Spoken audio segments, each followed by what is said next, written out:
Dhukuriabera union ছাত্রদলের সদস্য সচিব এস.এম. আব্দুর রাজ্জাক সংগ্রাম থেকে নেতৃত্বে উঠে আসার গল্প। বিস্তারিত আসিকুল ইসলামের প্রতিবেদনে। সিরাজগঞ্জের বেলকুচি উপজেলার ধুকুরিয়াবেড়া ইউনিয়নে ছাত্র রাজনীতিতে নতুন নেতৃত্বের প্রতিচ্ছবি হয়ে উঠেছেন এস.এম. আব্দুর রাজ্জাক। পড়াশোনার পাশাপাশি ছাত্র রাজনীতিতে তার পথ চলা শুরু হয় দৃঢ় মনোবল ও আদর্শকে ধারণ করে।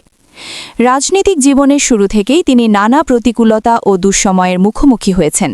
বিশেষ করে সাবেক প্রধানমন্ত্রী শেখ হাসিনার সরকারের বিরুদ্ধে আন্দোলন সংগ্রামের সময় তিনি সাহসিকতার সঙ্গে মাঠে সক্রিয় ভূমিকা পালন করেন।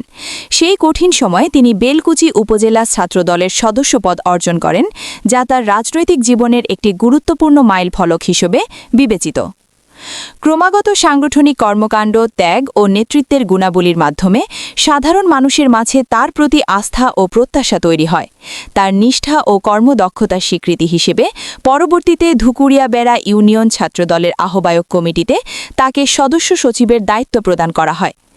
দলের দুঃসময়ে সামনে থেকে নেতৃত্ব দেওয়া, কর্মীদের সংগঠিত রাখা এবং আন্দোলন সংগ্রামের সক্রিয় অংশগ্রহণ, এসব গুণেই তিনি ইতোমধ্যেই একজন সংগ্রামী ও দায়িত্বশীল নেতা হিসেবে পরিচিতি পেয়েছেন।